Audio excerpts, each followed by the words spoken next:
السلام علیکم میرے پیارے بچوں، کیسے ہو آپ سب لوگ؟ امید ہے آپ لوگ ٹھیک ہوں گے۔ آپ کی دیدی کی ہمیشہ کی طرح آپ سے ایک ہی ریکویسٹ ہے کہ آپ لوگ درود شریف پڑھ لیں تاکہ ہم اپنی کہانی کا آغاز کر سکیں۔ امید ہے میرے بچوں نے درود شریف پڑھ لیا ہوگا۔ آپ سے ایک اور بھی ریکویسٹ ہے کہ آپ لوگ 5 وقت کی نماز پڑھا کریں، ساتھ قرآن کریم کی تلاوت کا اہتمام فرمایا کریں اور درود شریف بھی پڑھا کریں۔ چلیے بڑھتے ہیں کہانی کی طرف۔ آج کی ہماری خوبصورت سی کہانی ہے جس میں ایک گاؤں ہے جہاں پر انڈیا کی ایک ساس رہتی ہے اور اس نے 2 بہویں بیاہ کر لائی ہیں۔ ایک بڑی بہو جو ہے وہ بہت دل کی اچھی ہے اور نیک ہے، لیکن اس کا رنگ کالا ہے۔ اسے کالا ہونے کا طعنہ دیتی رہتی ہے اس کی چھوٹی بہو، اس کی چھوٹی دیرانی۔ ان کی ساس کا نام نیتا ہے۔ نیتا اپنے 2 بیٹوں کے لیے دونوں بہویں بیاہ کر لائی ہے۔ بڑی بہو کالی ہے اور لیکن دل کی بہت پیاری ہے۔ چھوٹی بہو پیاری ہے لیکن دل کی کالی ہے۔ چھوٹی بہو ہر وقت اپنا 16 سنگار میں مصروف رہتی ہے، کوئی کام نہیں کرتی، بہت ماڈرن ہوتی ہے، جب دیکھو میک اپ کر رہی ہوتی ہے، خود کو بنا سنوار رہی ہوتی ہے۔ بڑی بہو کے ہاں کوئی اولاد نہیں ہوتی، چھوٹی بہو کے ہاں ایک بیٹا ہوتا ہے۔ وہ اس کی بھی حفاظت نہیں کرتی، نہ اس کا خیال رکھتی ہے۔ اس کا سارا خیال اس کی بڑی تائی رکھتی ہے جو کہ کالی ہے اور دل کی بہت صاف ہوتی ہے۔ وہ اپنی ساس کا بھی خیال رکھتی ہے۔ جب یہ شروع میں بیاہ کر آئی تھی تو اس کی ساس اسے خوش نہیں تھی، کیونکہ ساس کو سب خاندان والوں نے کہا تھا کہ آپ کالی چڑیل لے آئی ہو۔ سب نے اس کی ساس کا مذاق بنایا تھا، لیکن اس کی ساس نے یہ بات دل میں بٹھا لی تھی کہ اس کی بہو کالی ہے۔ پھر وقت گزرتا گیا، وہ بڑی بہو نے ساس کا کام کر کے خدمت کر کے دل جیت لیا۔ پھر وہ وقت آیا جب اس نے اپنی چھوٹی بہو بہت خوبصورت سندر بیاہ کر لائی۔ اور وہ جو سندر بہو بیاہ کر لائی وہ تو اخلاق کی بالکل کاری نہیں تھی، بالکل اس کا اخلاق برا تھا۔ پھر آئی اس کے کام کی باری۔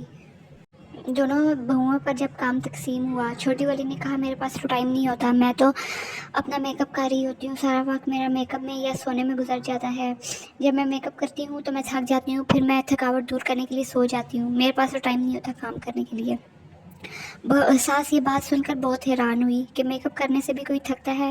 پھر اسے بعد میں پتہ چلا ہاں واقعی میک اپ کرنے سے تھکتا ہے، کیونکہ یہ سارا دن شیشے کے سامنے کھڑی میک اپ کرتی رہتی ہے، کبھی بال بناتی ہے، کبھی ہیئر سٹائل چینج کرتی ہے، کبھی میک اپ کرتی ہے، کبھی کیا کرتی ہے، تو یہ تو لازمی تھک جاتی ہوگی۔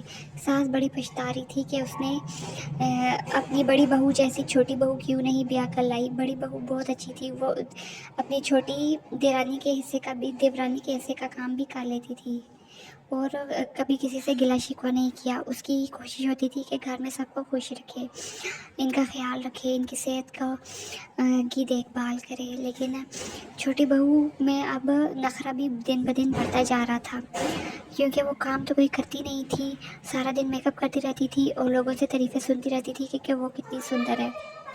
لوگ اس کی تعریفیں کرتے، لیکن نیتا دل ہی دل میں کہتی ایسی سندرتا کا کیا فائدہ جو کسی کام کی نہ ہو۔ اس پھوکھڑ لڑکی کو نہ تو کوئی کام آتا ہے، نہ تمیز ہے، نہ اخلاق ہے، بس جب دیکھو میک اپ تھوپ رہی ہوتی ہے۔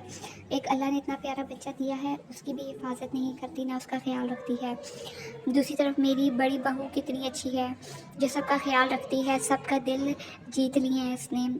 ہر وقت خدمت کرتی ہے، گھر کی صفائی کرتی ہے، برتن دھوتی ہے، کپڑے دھوتی ہے، کھانا بناتی ہے، میرے سر پہ تیل لگاتی ہے، میرے پاؤں کی مالش کرتی ہے، مجھے دباتی ہے، اپنے شوہر کا خیال رکھتی ہے، چھوٹی بہو کے بچے کا خیال رکھتی ہے، اس کا ڈائپر چینج کرتی ہے، اس کے کھانے پینے کا خیال رکھتی ہے، چھوٹی بہو کے شوہر کا بھی خیال رکھتی ہے، سب کام کرتی ہے۔ یہ کتنی اچھی ہے، اس نے میرا دل جیت لیا ہے۔ اب وہ پچھتاتی ہے کہ وہ اپنی چھوٹی بہو ایسی کیوں نہیں لائی، اس کی چھوٹی بہو ایسی کیوں نہیں ہے۔ چھوٹی بہو کو کام کرنے کے لیے کہو تو وہ کہتی ہے آپ رشتہ لینے سے پہلے میرے گھر آئے تھے، آپ نے دیکھا تھا میں کوئی کام نہیں کرتی، صرف میک اپ کر رہی تھی تب بھی، تو آپ نے رشتہ کیوں لیا؟ جب آپ کو کام والی چاہیے تھی تو کسی کام والی کے گھر چلی جاتی، میرے گھر رشتہ کیوں لائی؟ میں تو کام نہیں کروں گی، جو مرضی ہو جائے، میں میک اپ کر کے تھک جاتی ہوں، میں کام کیسے کروں گی؟ ساس بہت پچھتاتی ہے، وہ اپنے بیٹے سے کہتی ہے کہ اس کو لے کر الگ ہو جاؤ تاکہ اس پر ذمہ داری پڑے اور یہ کام کرے۔ بیٹا اس کو لے کر الگ ہو جاتا ہے، لیکن ویسے ہی وہ گھر گندا مندا رکھتی ہے، کوئی کام نہیں کرتی۔ پہلے جب ماں کے ساتھ تھا تو بھابھی کچھ نہ کچھ کھانا پکانا بنا دیتی تھی، خیال رکھتی تھی، کپڑے وغیرہ دھو دیتی تھی۔ اب تو بالکل ادھر سے بھی کیا، بیوی تو نہ کھانے پکانے کا پوچھتی ہے، گھر میں جگہ جگہ گندے برتن، کپڑے اور کیڑے پھر رہے ہوتے ہیں، لیکن اسے صرف اپنا میک اپ کرنا ہوتا ہے۔ ساس اس کو واپس گھر لے آتی ہے اور اس کو سمجھاتی ہے کہ انسان بن جاؤ ورنہ میں اپنے بیٹے کی دوسری شادی کر دوں گی۔ دوسری شادی کا نام سن کر چھوٹی بہو ایسی سیدھی ہوتی ہے کہ جیسے سارے اس کے کاس بال نکل جاتے ہیں۔ وہ سارے گھر کا خیال رکھتی ہے، کام کرتی ہے، بڑی بہو کے ساتھ اپنے بچے کا بھی خیال رکھتی ہے اور 5 وقت کی نماز بھی ادا کرتی ہے۔ اور یہی اس خوبصورت سی کہانی کا اختتام ہوتا ہے۔ دوستوں، آپ سے گزارش ہے کہ آپ لوگ میری ویڈیو تو دیکھ لیتے ہیں لیکن چینل سبسکرائب نہیں کرتے۔ آپ لوگ پلیز میرے چینل سبسکرائب کر دیں اور ساتھ میں گھنٹی کے آئیکن کو بھی پریس کر دیں تاکہ آپ کو نوٹیفیکیشن پر وقت ملتا رہے۔ خدا حافظ۔